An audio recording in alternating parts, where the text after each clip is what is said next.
Oh, there we go.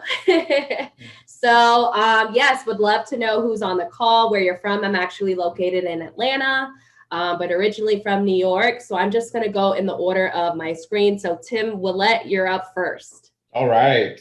Good morning, everyone. My name is Tim Willett. I'm also in Atlanta, Georgia. I am here on behalf of Greystar, looking for talents, looking to meet other individuals who are in the same process as we are. See what we can collaborate on and share regarding some of your experiences, I suppose, in terms of the post-pandemic or pre-pandemic or mid-pandemic, depending on where your thought process is. Aspect of the hiring process. I know we've all had some challenges and kind of want to see where everybody was and how we can help each other. Nice. What do you do with Greystar? I'm a community manager over here. I'm a regional by trade. I actually took a year off most recently, right in the middle prior to COVID hitting, and jumped back in. I was originally in affordable housing with a company out in DeKalb County called the Housing Development Corporation of DeKalb. Okay. Took a year off in between, went to Columbia, and got brought back to the States by COVID, and decided, hey, I need to come back to market rate. And so I found Greystar. Greystar found me, and now I am here, kind of plugging away. Nice. Awesome. Well, welcome. Thank you for joining us. Would love to hear what challenges you're having with recruiting in a couple of minutes. Okay, Chloe Dean, you're next. Mute. Did I freeze? I'm on mute. Sorry about that. Hello, guys. And again, Chloe, I think you're on mute. How about now? Yeah? Okay. Yeah. I am Chloe. I'm with A1 Valley Trash. And for those who joined a little bit later, I am at a coffee shop today, so I do apologize for the background noise. But me and my husband, we started A1 Valley Trash out of Atlanta, and then I kind of bounce around all over the Southeast now. And we recently joined IREM, so we are new to that. And we are looking for some key hires. We're kind of taking our time because we want to do it strategically and have people that really kind of stay within the company and fit the culture. So not in a super rush, but was interested to connect with you guys today to kind of pick up those tips and tricks. After the introduction that Deborah just gave you, Tatiana, I would love to hear your expertise. So yeah, that's a little bit about us. Awesome. Welcome. Thank you so much for joining. Andrea with your gorgeous red hair.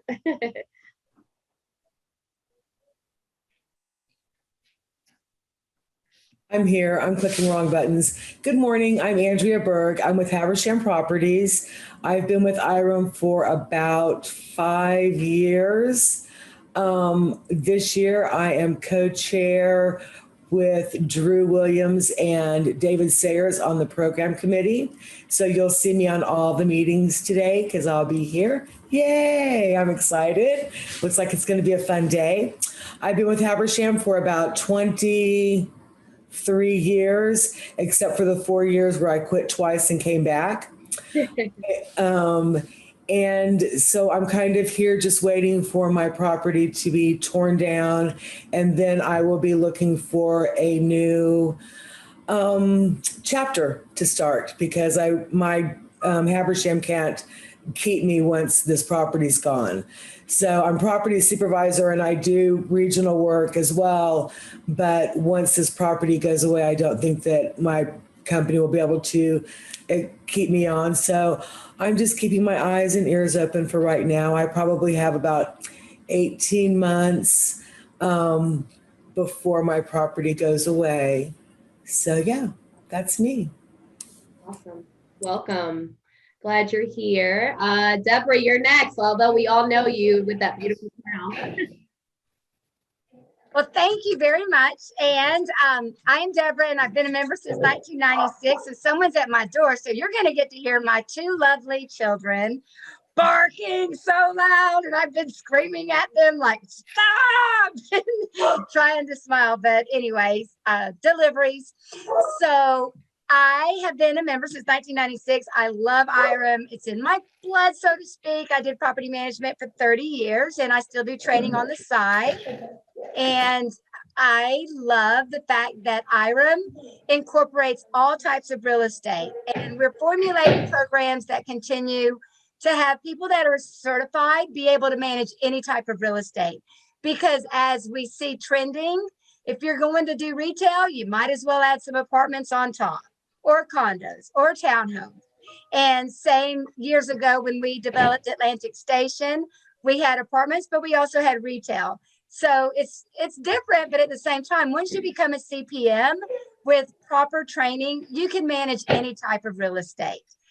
Most of our CPMs, for Chloe to know, since she is newer to the program, when you become a CPM, you walk to two different standards. So you have to walk by the rules and regulations of any company that you work with, but also the ethical guidelines from IREM.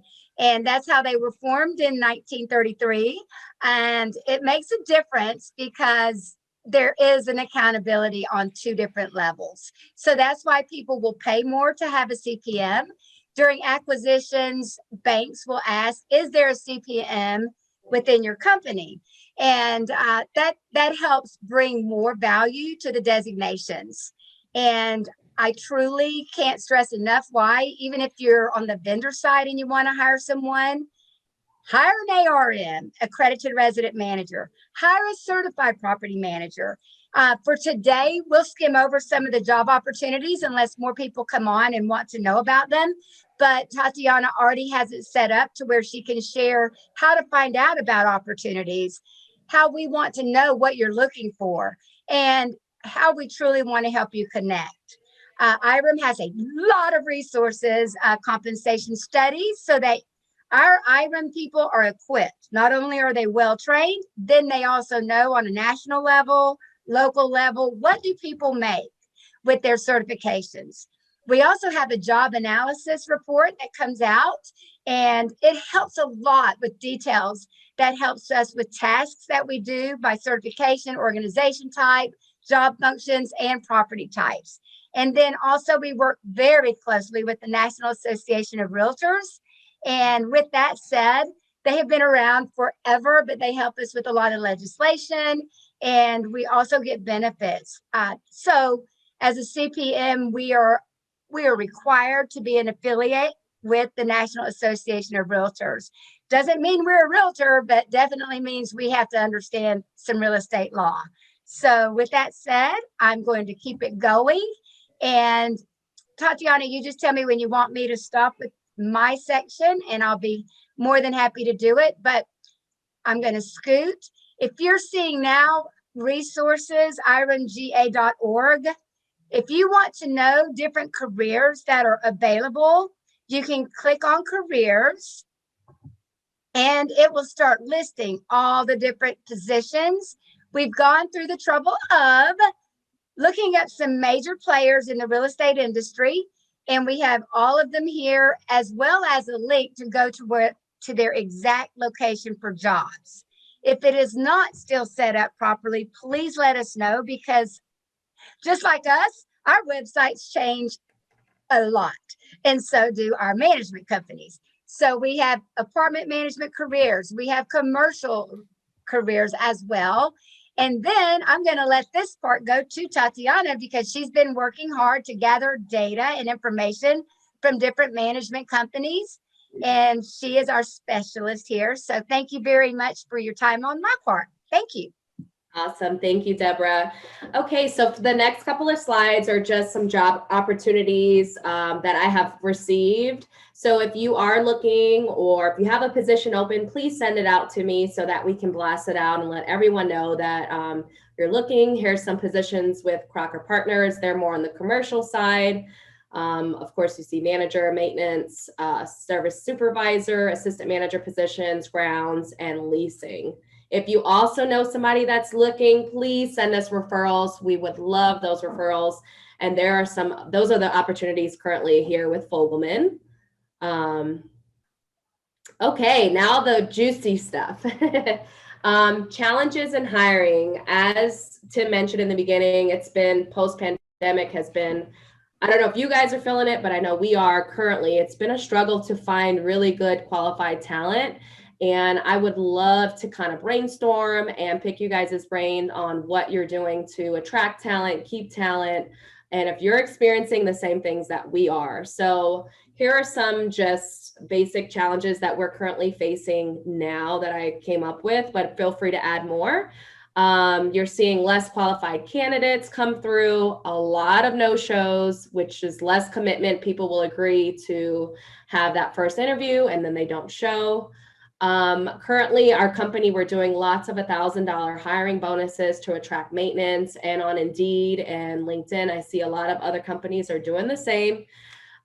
Salary increases. Looks like salaries are going up. Like I just screened a service director that was wanting anywhere between $30 to $35 here in Atlanta. And I was like, whoa, that is a big jump, but this is where we are. There's also been a decrease in resumes, I've noticed, and our current staff or people, we're losing the good people we have because teams are short staffed. So if you're a service director, especially in the maintenance side, I know I've heard them say, well, you know, I'm feeling burnt out, we can't find any help, and we're losing the good people that we have. Do you guys have any challenges that you want to add or anything that you're facing or dealing with? I don't have a challenge, but I know Andrea may know a good connection for maintenance. Am I Yeah. correct, Andrea, with the Atlanta Apartment Associations program? Do they still have that? What used to be GAIEF, but now it is GAAF, the Georgia Apartment Association Foundation, and our mission is to really connect people to work into maintenance. And so by the end of the year, we'll be putting together a class of about 12. We will pay their $3,000. It'll be scholarships for the $3,000 for the CAMT, which is a certified apartment maintenance technician certification that comes from NAA. But we're also looking in the short term what we can do to get maintenance techs or people who would try to find maintenance techs for these positions that are available within the different apartment property management companies.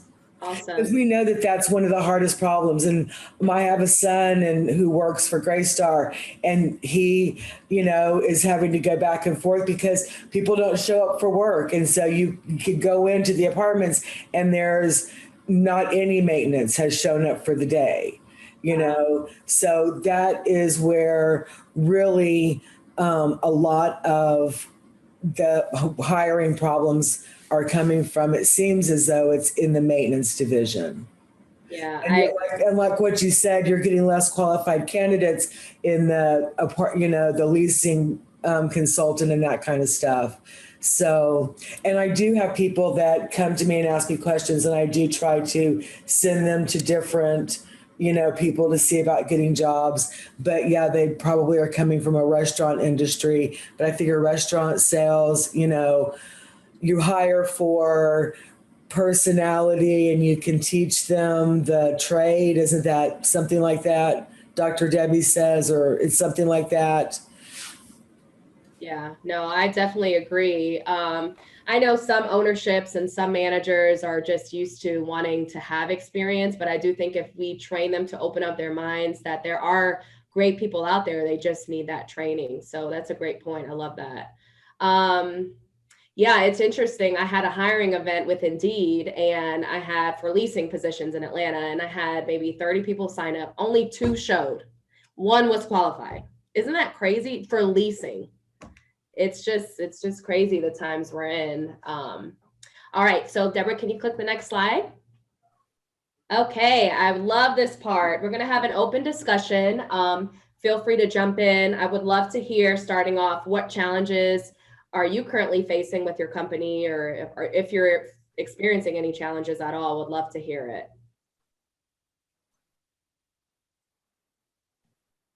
I could probably start this one off. We have, much like we've already discussed, the maintenance portion has been huge for us over here. It seems to me that we are starting to see somewhat of a reset in terms of salary, with the maintenance portion in particular.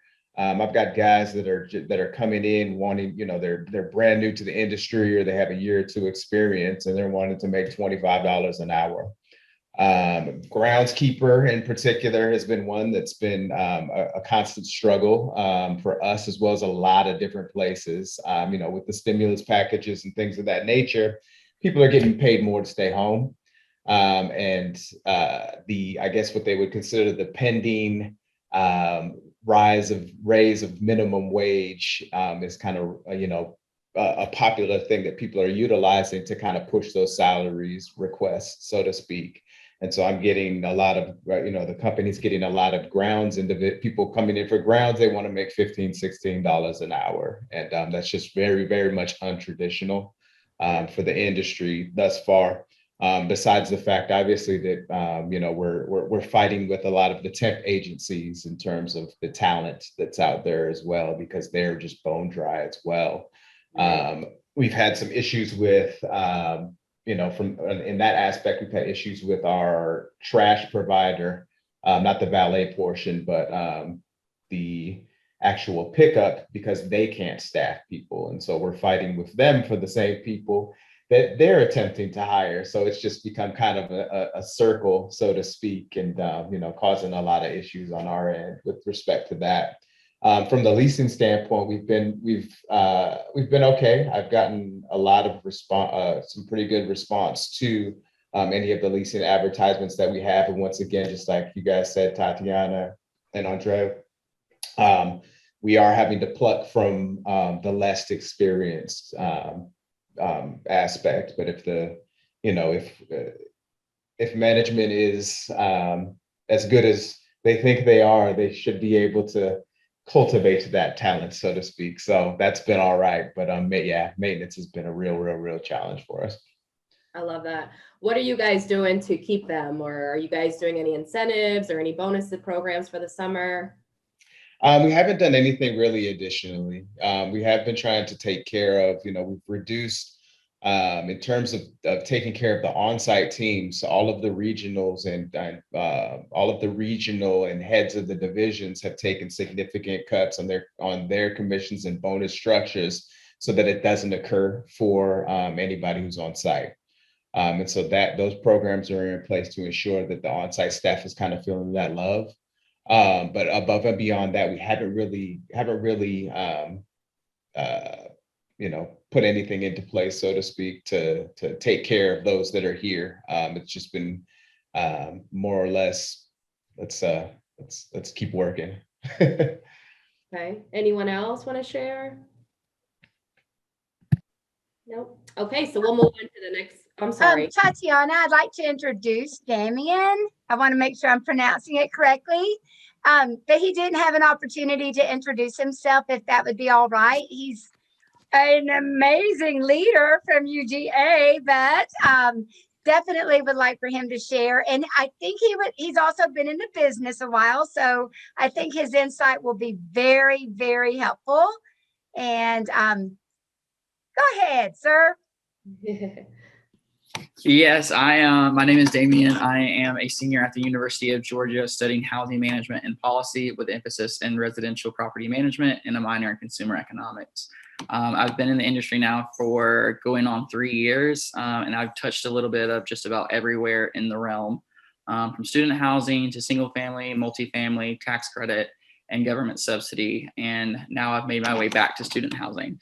So currently I'm working on a new development here in Athens with Asset Living in partnership with WF Investments for a 358 bed property here in Athens. So we are definitely doing the whole building from the ground up, trying to find qualified candidates for the property, cleaners, maintenance, leasing staff. So we're definitely in that same struggle with trying to find qualified candidates and figuring out how to get people in the door, how to get those resumes to come in. So yeah, I'm interested to see how everybody else is handling it. Awesome. Welcome. And Deborah, I think we missed Ashley too. Ashley's on as well. Oh, hold on. Let me see. I can't believe I can't see everybody. Here we go. Deborah, Oh, hey, beautiful. Hi. We talked about you earlier today as being one of the heard. co-founders. Were you able to hear it? Yeah, I was on. Oh. Well, anyway, welcome, welcome. Do you want to share anything about yourself that I didn't share, seeing how you're in commercial and you're an amazing woman, you own 2 businesses? Sure. I feel like you just shared everything that everybody needs to know. Well, I'm What kind of businesses, girl? I work at Cousins Properties, the property manager in CR Building. Like Deborah said, I started the Connection Corner and the VP of Network Connections with Shannon Longino a few years ago. I have one daughter and she's 9 years old, and I have a couple of businesses where I can do promotional custom items and also wholesaling. So I do a lot more than just property management here. So that's just a little bit about me. Our special entrepreneur. We love you. Well, Tatiana, thank you, Ashley. One of the questions you said, what can we do to keep our maintenance? And that's such a big deal because it's happened for decades. Gentlemen and women that are in this field, they are on call 24/7, a lot like managers. They also are experienced in plumbing, HVAC, some type of, being able to do punch work. Sometimes it involves carpentry work, electrical work. They are uber talented. And sometimes they can switch over and get recruited from an HVAC company. And they get a lot of love financially. Now, in property management, if you're with the right company and the culture's there, then you're going to get engagement and you're going to get retention. Some things that we used to do, it's still probably being done. These are some things that seem to have helped our maintenance. We definitely wanted weekly sessions with our on-site teams and with our monthly teams. And in commercial, it might be different, but these are just a list of things. Leave a thank you card for calling in a service request. I mean, when residents know that they are taking care of their home, it takes care of the asset, which is our responsibility as the property managers for the ownership entity. So residents need to know it is a good thing to take care of it and to call in a service request. So we should thank them when they call and be very gracious and hospitable and not make them feel like they're a pain, if you know what I mean.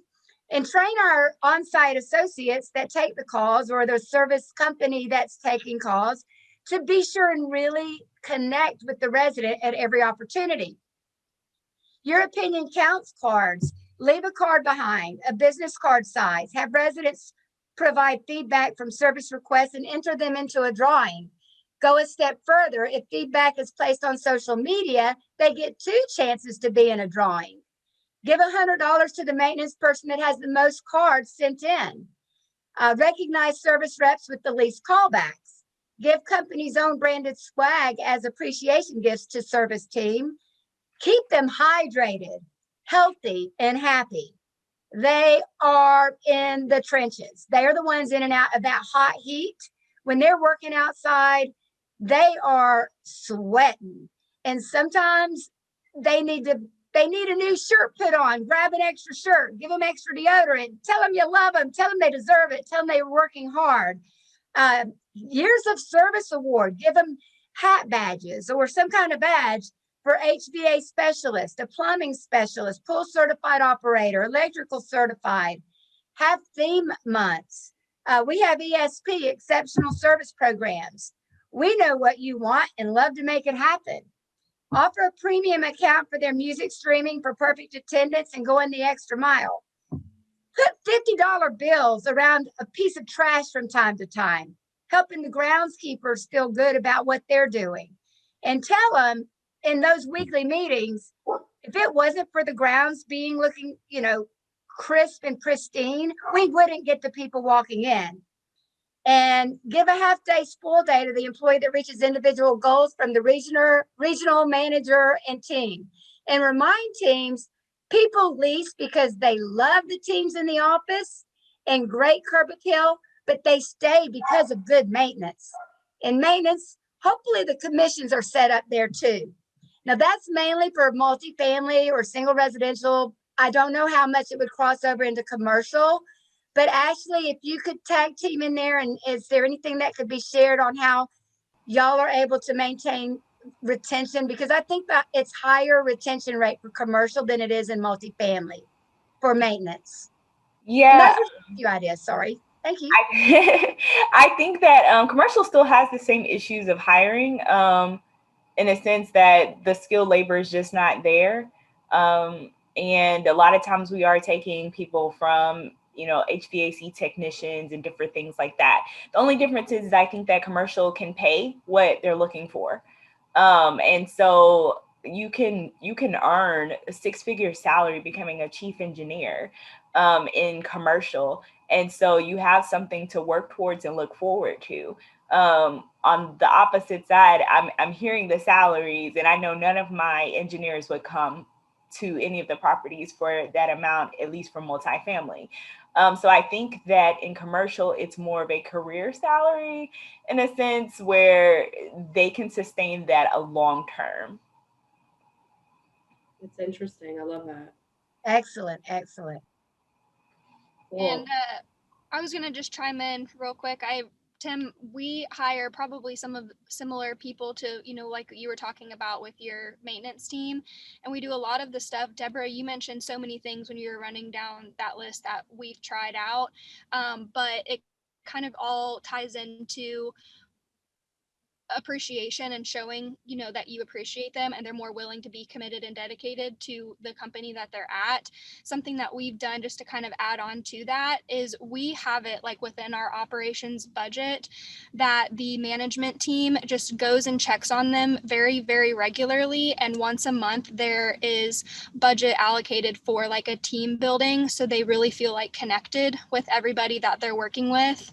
And we've seen a lot of positive results from doing that, even if it's something small. Or Deborah kind of touched on, we are in the heat collecting lots of trash. So even just having that direct management or someone go by and bring like a whole case of Gatorade, our guys and girls love when we do little stuff like that. Or if someone really helped out one day and picked up the slack somewhere else, we'll give them like a gas card that they're not expecting. So just kind of those little like touches have really helped us. And I have a feeling it's probably not exactly the same, but similar to, just from hearing you guys explain, your maintenance members are similar to our service valets.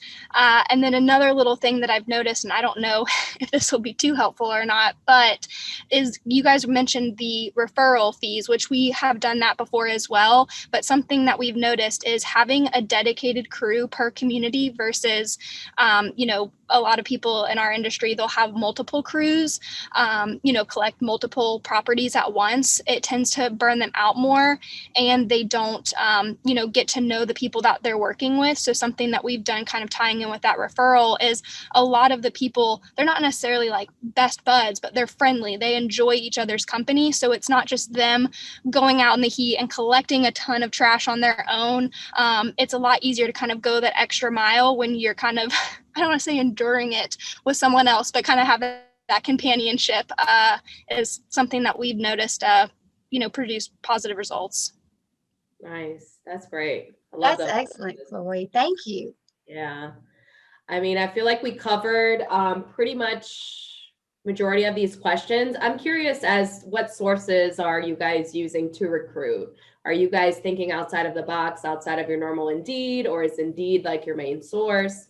What are you guys using? I have a question. We don't hire maintenance because our maintenance guys don't quit, and we have absolutely zero turnover. Like we've had zero turnover for 20 something years. The guy that I started with, Shane, he's still, he started out doing punch work. Now he's a maintenance supervisor. So Shane and I have been together for 23 years. So we're like family. But I do get emails from the like BG multifamily and I can't remember where Wendy Thrower works.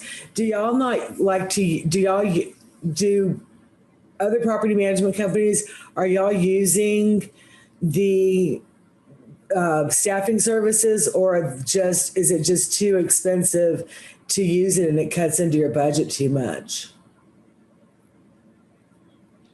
Sure, we utilize a couple of different staffing services. Obviously, the salary portion is is key because as the salaries have increased, as have the the cost to get some of these folks in from the agencies. But the more or less what we found is that the less qualified applicants we get, that kind of trickles down and goes over to the temp services as well. And so we've been sent out to a number of different sites, people who are a little bit less qualified than typically we would have seen in the past. And so they've seen some of the same struggles. However, we still keep utilizing them when there is a need. Yeah. Another thing, I'm sorry, go ahead. No, I was just going to touch on that. I agree completely with Tim. We've noticed the same, and we're all fighting for the same people, or like we're seeing the same resumes come in as what they're getting. So it's just, that's why I'm really curious as far as sources or what other things that we can do to really recruit.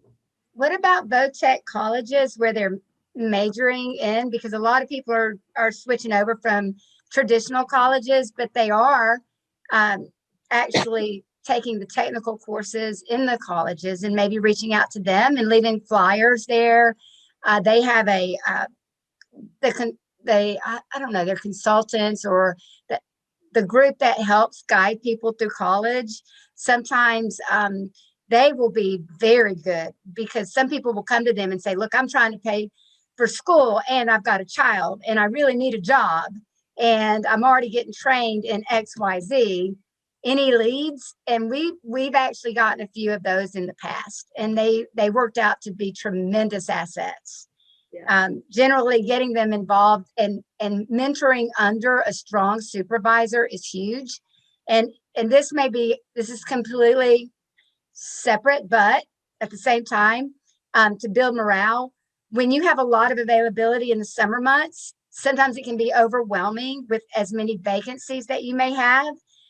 So one thing we did for fun, we actually had a 3-hour go visit the community that had the most vacancies. And we did a competition with the leasing agents and with maintenance, and they would actually have to punch the apartments. They were already painted, but the punching would have to be done. And they would also accessorize, and then they would be judged on who did the best job. And it was fun for 3 hours. People got to know one another. And then we switched it around the next month and we went from one asset to another asset. But at least there was community. And sometimes I just happened to be very close. I had 68 employees that I worked directly with. And sometimes they would pick up the phone and call another supervisor and say, hey, any chance we can get together this weekend? I've got 7 that I've got to get ready. And it was amazing what they would do on their own. And I felt that it was a successful initiative because of what I saw moving forward from it, that we didn't have to coordinate it as the supervisors, that they loved it and it was fun. And it just helped build camaraderie, and that eventually it builds loyalty and enthusiasm about what they're doing. So yeah, I think our struggle too is our service directors. They always say, oh, I don't have time to train, or, my property is too busy for me to train. So I think that it's just getting them out. And that can be real, Tatiana. That can be so real. And as a supervisor, sometimes they don't need to be doing more than 25% of the work. Right. And if we have to talk to the ownership entity and explain that, because if somebody's not overseeing 6 to 9 months down the road for that asset, along with a regional, someone hands-on that should know behind every single building what they're having as challenges or what could become a challenge, or holding the landscaping company accountable because erosion is going to eventually mess up the building's foundation, then, we're missing the ball. Right. It may cost short-term more money and maybe have to have an extra $15 an hour employee. But at the same time, if you increase your income and increase your rents, you can offset the expense. and change the mindset that slim, I think you mentioned that sometimes they feel overworked and then they want to quit. Let's stop that by making sure we're fully staffed and people can take their time off and they can enjoy it again, because it is the best industry in the world, but they've got to feel like it is and feel like they can breathe and feel like they can take time off in case of emergency. It's pretty bad when you feel like, oh, I can't even take time off to go see someone because I'll be short staffed and get so behind. And that's one of the number one things that I hear from maintenance people when they're confiding. Yeah, I agree. So have fun training your regionals and RVPs and presidents, telling the ownership entities, hey, we're going to push rents even more in this season. But at the same time, we need to make sure we're fully staffed. And Andrea Berg, hats off, 23 years to your maintenance supervisor. Rock on, girl, rock on. That's so good. I was going to give her the last question. How do you guys keep people like that? Like, what are you guys doing to do that? I couldn't explain it if I tried. We just don't so Jimmy started off, and Shane is Jimmy's son, and he moved here in 1998 to start a new life. And he got a job with us and I started working with him at the same time. He was doing punches, and then I knew these people that lived in our apartments, this young Hispanic family. And so Javier, who just came to my door a few minutes ago, I've known him since he was 16, 15, riding his bike up and down Peachtree Road. And I know his uncle, I know his cousin, I know he's got a 9-year-old little girl. So, I mean, you just don't leave. I mean, there's no, for one thing, there's not a lot of, they work autonomously, so they don't have anybody really there's no micromanaging, absolutely no micromanaging, because they go from property to property. They're not just at one property, they're covering all of Buckhead and Midtown and all the properties that we have, because they're smaller properties. So they're not just stuck here, they're going from property to property to property. And I don't know why they stay. I don't know. Shane and I talk to each other all the time, and we don't know. I don't know. It's like the firm, you just don't leave. Right. I think it's a lot to do with what you just summarized, was you intimately know your employees. And I know there's a fine line with that, but I'm telling you, if you know someone and you understand them, they have a loyalty for you, with you, and they want to jump over the moon for you. And I've done that with my employers in the past. Number one, if I don't like them, I'm not staying. Number two, if I like them, I will do the best I can to please them and make sure I give them more than they anticipate or expect. And Andrea, I think that's what you're getting from your team, because I remember having a sick day and the president of the company called to check on me because I never missed work. And that meant so much. From then on, I was like, wow. And I think that's what you did with your employees to get that loyalty. And you also have hard workers, and I'm sure you do appreciate them because you're that kind of person. You're very genuine. You're very sincere. You're authentic. You're caring. You work hard and you lead by example, and that's what your teams do. So I'm just guessing. I do know that I try to be as nice to them as possible, because I know that plunging toilets is probably the least happiest thing on their list. So when I have to send, if I'm putting in a work order, it's always please, please, please, and thank you so much. I appreciate you. So my work orders always have that thank you and I appreciate you. So when they read it, at least they're going, okay, well, at least Andrea's nice. Great. Well, we can definitely talk about this subject all day. I enjoyed hearing some of you guys' ideas and what you're doing. And challenges. So definitely something that we all need to probably work on moving forward, and I'll be curious to see how the year ends. But here's our contact information. Again, if you're looking for an opportunity or if you need help with anything, resume, networking, feel free to reach out to me. Would love to help. And then there's Ashley and Deborah, who's also a great resource for you guys. Thank you guys so much for joining. Do we have any last questions, statements, comments? I hope you all enjoyed this. No, thank you guys so much. Yes, thank you guys. It was great meeting everybody. Is there any way we can get a big smile for the camera? I'm commuting, but yes. Awesome. Well, we got your name. Oh, look at you, cutie pie. All right.